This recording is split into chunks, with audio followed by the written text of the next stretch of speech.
மக்கள் அனைவருக்கும் வணக்கம். நாளே நாள் 3 பெரிய கண்டென்ட் கொடுத்துருக்காங்க. வேற யாரும் கிடையாது, நம்ம கீர்த்தனா அவர்கள், அமைச்சர் ரீல்ஸ் கீர்த்தனா அவர்கள். தொடர்ந்து நாளே நாளுங்க 3 கண்டென்ட், பெரிய கண்டென்ட். ஒன்று கடைசியாக அந்த பள்ளிக்கூடத்துக்கு போய் அவங்க இன்ஸ்பெக்ஷன் பண்ணது, அதில் வச்சு வாங்கிக்கிருக்காங்கன்னு வச்சுக்கோங்க. இன்னொன்று, நைட்டு கூட கமிஷனருக்கே மெசேஜ் போடுவேன், சார் அந்த இடத்துல லைட் எரியல, அப்போ உடனே வேலை வைப்பாங்க. அது கமிஷனர் வேலை லைட்டு போட்டு விடுறது. இது எனக்கு இப்போ தான் தெரியும்னு வச்சுக்கோங்க. இந்த கண்டென்ட் ஒரு கூட வைரல் ஆகிருக்குது. மூணாவது ஒன்று, மேடம் 30-40% கமிஷன் கேட்டதுனால தான் ஆந்திராவுக்கு நிறுவனங்கள் போயிட்டுன்னு ஒரு குற்றச்சாட்டு சொன்னீங்க. ஆனால் ஆந்திரா இல்லைன்னு மறுத்துருக்காங்க. அதுக்கு ஏதாவது ஆதாரம் வச்சுருக்கேன்னு கேட்டால், என் ட்விட்டர் பக்கத்தில் பாருங்களேன், கீழே வெறும் கமெண்ட்ஸ்லாம் போட்டிருக்காங்க அப்படின்னு ஆதாரம் சொல்லுது. அப்போ உன் டிபார்ட்மெண்ட்டு இவ்வளோ ஃபைல் இருக்குது, ஐஏஎஸ் ஆஃபீஸர் இருக்கான், அதெல்லாம் எடுத்து பார்க்குறதுக்கு நேரம் இல்லை. எப்படி இருக்கும்? இதுதான் மாற்றுன்னு இந்த கும்பல் நினச்சிக்கிட்டு தெரியுது. நான் சத்தியமாக சொல்கிறேன், ரொம்ப வருஷமாக இந்த டிபார்ட்மெண்ட்லாம் பார்க்குறோம். என்னென்ன மாதிரி மாற்றம்லாம் வரும்னு நான் கற்பனை பண்ணதெல்லாம் உண்டுன்னு வச்சுக்கவேன். ஆனால் இப்படி ஆளுகளை கொண்டு வந்து உள்ளே விட்டீங்களே அப்படின்றத வருத்தம். நான் ஒரு விஷயம் சொல்கிறீங்களேன், ஹென்ரி கேவண்டிஸ்னு ஒரு இருந்தார். ஹென்ரி கேவண்டிஸ் 1700 இருப்பார் நினைக்கிறேன். அந்த ஆள் தான் நம்மளுடைய எர்த் இருக்கு இல்லையா, அதாவது பூமிக்கான எடைன்னு இருக்குல்ல, அது யாருங்க எடை போட்டது? ஒவ்வொரு கோள்களும் எப்படி எந்த எடையில இருக்கும், எந்த சைஸில் இருக்கு இல்லையா, இதை பற்றியான விஷயங்களை ஆய்வு பண்ணி வெளியே கொண்டு வந்தவர்.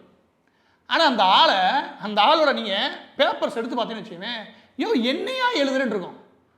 அந்த ஆளுக்கு நல்லா சிந்திக்க வரும், நல்லா யோசிக்கவும் வரும், ஆனால் சுத்தமாக பேச வராது. அவர் பேசுறீங்க கூப்பிட்டாலே மேடைக்கு வரமாட்டார். அந்த ஆள் கண்டுபிடிச்சதுக்கப்புறம் ரொம்ப நாளைக்கு அப்புறம் தான் இது வெளியே வந்துச்சு. அவர் பேப்பராக போட்டு ஒழிச்சுக்கிட்டார் ஆள். இத்தனை கொஞ்சம் வசதியான குடும்பத்தை சேர்ந்தவர். இன்னும் சொல்ல போனால் அவர் கொஞ்சம் ஆடிசம் இருந்தது. ஆனால் அந்த ஆளோட பேப்பரை வெளியே கொண்டு வரதுக்கு ஒரு ஃப்ரீடமான இடம் இருந்துச்சு. அதாவது ஒவ்வொரு மனித மூளையும் யோசிக்குது இல்லையா, அது சிந்திக்கிறதுக்கான இடமும் ஒன்று இருக்கணும். ஏன்னா அதுதான் அந்த மண்ணோட மிகப்பெரிய வளமே. நீங்கள் வைரமோ வைடூரியமோ கிடையாது. இதை ஏன் நான் சொல்கிறேன் அப்படின்னா, அதே தான் பள்ளிக்கூடத்தில் அந்த குழந்தைகள் இருக்கு இல்லையா, அந்த குழந்தைகளை வெறும் ஆங்கிலம் இது இந்த அளவுலேயே முடிக்க பார்க்குறீங்க. அதிகபட்சமாக அந்த ஆங்கிலம் இருக்கு இல்லையா, அதை வச்சு ஒரு மோசமான சூழலுக்கு தள்ளுறீங்க. அது அந்த காலகட்டத்தில் தன்னுடைய புத்தகத்தையும் தாண்டி, ஏன்னா இப்போ ஏஐலாம் வந்துருச்சு, ஏதாவது ஒன்று தேடி போகுது இல்லையா, அது குழந்தைகளை தேட விட்டு அதுலேருந்து எப்படியாவது வெளியே கொண்டு வர முயற்சி போகணும். நான் சொன்ன ஹென்ரி கேவண்டிஸ், அந்த ஆள் மெச்சூராக இருக்கும் போதே அவர் கண்டுபிடிக்கிற காலத்தை அப்படி இருந்தார். ஆனால் இந்த குழந்தைகள் பெரும்பாலும் பேச முன் வராதுன்னு வச்சுக்கோங்க. அதுக்காக அந்த குழந்தைகளை அதை வச்சு மட்டுமே மட்டம் தட்டக்கூடாது. நாளைக்கு ஒரு எஜுகேஷனல் மினிஸ்டர் ஆகணும்னு வச்சுக்கோங்க, இதையெல்லாம் தான் முக்கியம். எது அறிவு சார்ந்த ஒரு தேடல் ஒரு சமூகத்துக்கு வேணும். அதில் இண்டிபெண்ட் மைண்டு, குழந்தைகள் எதை தேடுறாங்களோ அதை நீங்கள் தேடுங்க, தீவிரமாக தேடுங்க. உன்னால் பேச சரியாக வரலாம் பிரச்சனை கிடையாது, நீ எழுது, எப்படியாவது விஷயத்தை கொண்டு வர முடியா. இதை ஏன் நான் சொல்லிக்கலுங்க, அந்த ராயல் சிஸ்டத்தில் ஒன்று சொல்லுவாங்க, அது என்னன்னா, அவங்க சொந்த மொழியிலேயே டச் எழுதுவாங்க, ஜெர்மனியன் வருவாங்க அந்த பேப்பரை சப்மிட் பண்ணுறதுக்கு, ஆங்கிலம் வருவாங்க, எல்லா லாங்குவேஜும் இங்கே வருவாங்க, ஸ்பானிஷ்லேருந்து எல்லா பேருமே அவங்க மொழியிலேயே சப்மிட் பண்ண சொல்லுவாங்க. ஏன்னா அவங்க மொழியிலேயே சொல்லும் போதே அவங்களுக்கு தடுமாற்றம் இருக்கும், நல்லா யோசிக்க வரும். ஆனால் யோசிச்சு கண்டுபிடிச்ச ஒரு விஷயத்தை வெளியே சொல்லவே வராது. அந்த பிரச்சனை அந்த காலத்தில் இருந்த இப்போ வரைக்கும் இருக்குது. ஆனால் அதை சொல்கிறதுக்கு அனுமதிக்க அவங்க எவ்வளோ குழப்பமாக வேணாலும் சொல்லட்டும், ஆனால் சொல்ல அனுமதிங்க. அப்படி ஒரு இடத்த வச்சுருந்தாங்க. அப்படி ஒரு இடம் இல்லைன்னு வச்சுக்கவே, சுற்றி ஒரு உலகத்தில் பாருங்க, அதில் 99% கண்டுபிடிப்பு எங்கேருந்து வந்துச்சுன்னா ராயல் சொசைட்டியில் வந்துச்சு. அந்த இடம் தான் இந்த ஹென்ரி கேவண்டிஸ் மாதிரி அதில் வெளியே கொண்டு வந்துச்சு.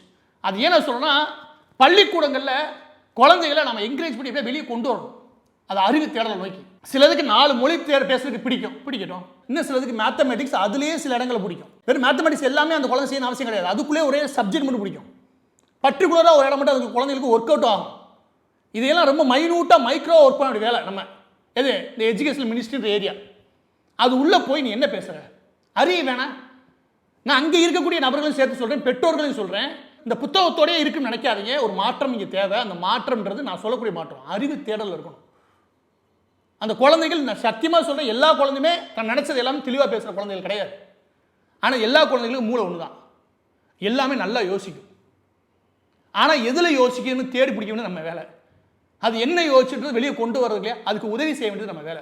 இந்த ஹென்ரி கேவண்டிஸ் தான் பரவாயில்ல, ஒரு கொஞ்சம் பணக்கார விடாலும் வச்சுக்கோங்க, அவர் லைப்ரரி விட்டு வெளியே வர மாட்டார், ஆனால் வந்தாலும் பேச மாட்டார், அப்படி ஆளுன்னு வச்சுக்கோங்க. ஆனால் இன்னொருத்தர் இருக்கார், பெர்சிவல் லோவல்னு ஒருத்தர்.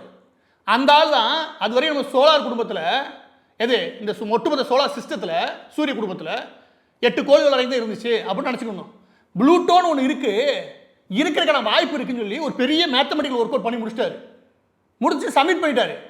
என்னையா பண்ணிருக்கீங்க கேட்டால் அதை சொல்ல தெரியாது அந்த ஆளுக்கு. அதாவது முதல் முறையாக நம்ம சோலார் சிஸ்டத்தோட அந்த வியூ இருக்கு இல்லையா, அதை மாற்றி அமைச்சாப்ல ப்ளூட்டோ. அவர் ரொம்ப ஆச்சரியமாக அவரோட மேத்தமெட்டிக்ஸில் என்ன சொல்லியிருந்தாங்கன்னா அதோட சைஸ் ஹீஸ் எல்லாத்தையும் கரெக்டாக அக்யூரேட்டாக அடித்து முடிச்சிருந்தார். அந்த ஆள் பேப்பரை நீங்கள் படித்து வச்சு தலை சுற்றும். எடுத்துக்காட்டுக்கு இந்த மொபைல் ஃபோன் வச்சுங்க, மொபைல் ஃபோனு எப்படி நான் ஃபோன் பண்ணுறேன் கிடையாது வச்சுக்கோங்க, அந்த ஃபோனோட கம்பெனியில் ஆரம்பிச்சு மதர் போர்டு எப்படி இருக்குன்னு சொல்லி அதில் என்னென்ன பட்டன் இருக்குன்னு சொல்லி அதுக்குள்ளே என்னென்ன டிவைஸ் இருக்குது இதெல்லாம் சொல்லி போட்டு குழப்பிடுவார். நம்ம ஃபோன் டயல் பண்ணுறது எப்படின்னு கேட்டிருப்போம் அந்த ஆள்கிட்ட. அந்த ஆள் எல்லாத்தையும் தெளிவாக சொல்கிறேன் போல குழப்பறாரு. அதில் நீ கண்டுபிடிக்க முடியாது. ஆனால் அந்த ஆள் தான் ப்ளூட்டோ கொண்டு வந்தார். ஆனால் அவர் வெளியே கொண்டு வரதுக்கு ஒரு இடம் இருந்துச்சு, ஒரு இண்டிபெண்ட் மைண்ட். எல்லா பேருமே தெள்ள தெளிவாக பேசக்கூடிய நபர்கள் கிடையாது. பேசுறதுக்கு எல்லா குழந்தைகளும் பேசுறதுக்கு அனுமதி இருக்கக்கூடிய இடமா இருக்கணும். பெரியவங்களுக்கு அந்த பிரச்சனை இல்லை. குழந்தைகளை யோசிங்க. நீங்கள் என்ன நினச்சிங்க, கிளாஸுக்குள்ள கூட 50 குழந்தையும் ஒரே மாதிரி பேசணும், ஒரே மாதிரி என்ன சொல்ல சகலமாக அடிச்சு நொறுக்கணும், அப்படி வராது. நீங்கள் அதை அழுத்தம் கொடுத்தீங்கன்னா சிந்திக்கிற தரம் குறையாட்டுரும். ஏன்னா அந்த குழந்தைக்கு வேறு எதுலேயும் ஆர்வம் ஆழமாக போயிருக்குது. நீங்கள் அதை கண்டுபிடிக்கிற வழியை பாருங்கள். எஸ், நம்ம சரியாக உரையாடணும், கம்யூனிகேஷன் வரணும், அதெல்லாம் உண்டு. அதில் ரொம்ப முக்கியமானது அந்த இண்டிபெண்ட் மைண்ட் இருக்குல்லையா, அது எது தேடுதுன்றது. அதை கண்டுபிடிக்கிற இடமா பள்ளிக்கூடங்கள் இருக்கணும். எனக்கு இந்த எஜுகேஷனல் டிபார்ட்மெண்ட் இருக்கு இல்லையா, அது ஒரு பெரிய கனவே உண்டு. ஏன் குழந்தைகள் எல்லாமே இங்கே ஆய்வுகள் பண்ணுறதில்ல? ஏன் பிகாம் எம்காம் படிக்கக்கூடிய குழந்தைகள் இங்களுடைய எக்கனாமிக்கல் பிரச்சனை சம்பந்தமான விஷயங்கள் எதுக்கு ஆய்வு பண்ணுறதே இல்லை? மதுரையில் இருக்குது ஒரு பிரச்சனை இருக்குது, அந்த மதுரை மாநகராட்சிக்கு ஒரு எக்கனாமிக்கல் ஸ்ட்ரெஸ்னு ஒன்று இருக்கும்ல, அதை தீர்க்கிறது எப்படி? ஏன் அந்த ஊரில் இருக்கிற குழந்தைகளை யோசிக்கிறது இல்லை? ஏன் சென்னை மாநகராட்சியை பற்றி எந்த குழந்தைய ஆய்வு பண்ணி தமிழில் வெளியிடுறதில்ல? தமிழில் வேணாம், தங்கிலீஷ் வெளியிட்டுமே. ஏன்னா அந்த குழந்தைங்க ஒரு ஆய்வுன்னு ஒன்று இருக்கு இல்லையா, அது வெளியிடணும் இல்லையா? ஆஸ்திரேலியாவில் இருக்கக்கூடிய ரிவரண்ட் ராபர்ட் தான் உலகத்துக்கு ஃபஸ்ட்டு சூப்பர் நோவான்னு ஒன்று இருக்குல்ல, அது சூரியன் மாதிரி இருக்கக்கூடிய இந்த ஸ்டார் இருக்குல்ல, அதை வெட்டிச்சு செதறதில்ல தன்னோட வாழ்நாளில் முடிச்சுட்டு அது விஷயத்தை கண்டுபிடிச்சவர். டஜன்களுக்கு கண்டுபிடிச்சார். இப்போ நம்ம வச்சவங்களை கண்டுபிடிக்க முடியாது வச்சுக்கோங்க. அதுவும் பெரிய பெரிய டெலஸ்கோப்பில் போட்டு தேடுறானுங்க. இப்போ அந்த ஆள் அப்போ கண்டுபிடிச்சாருன்னு வச்சுக்கோங்க. அந்த ஆள் எங்கேயா கண்டுபிடிச்சார்? வெளியே மாட்டார், வீட்டை விட்டு வெளியே வராங்களே கிடையாது. எங்கேயா கண்டுபிடிச்சி தேடிச்சு வச்சுக்கோங்க. அவர் வீட்டுக்கு வேலை ஏறு ஒரு சின்ன இடம் இருக்குது, அந்த சின்ன இடத்துல சரியாக அந்த மரத்தை விலக்கி விட்டுட்டு அந்த கிளை இருக்குல்லையே அதுக்கு இடையில வச்சுக்கிட்டு சின்ன டெலஸ்கோப் வச்சு பார்த்துருப்பாப்புல. தேடல், நீங்கள் ஸ்பேஸ் மேப் வச்சு கூட தேட முடியாது. அந்த ஆளுக்கு தேடல் இருந்துச்சு. அந்த ஆள் பேசவே மாட்டான் மனுஷன்.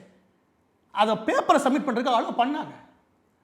சத்தியமாக சொல்ல 1920 1910 1850 இதில் இருந்த ஒரு ஃப்ரீடம் கூட குழந்தைகளுக்கு இல்லாத ஆக்கிட்டு இருக்கணும்.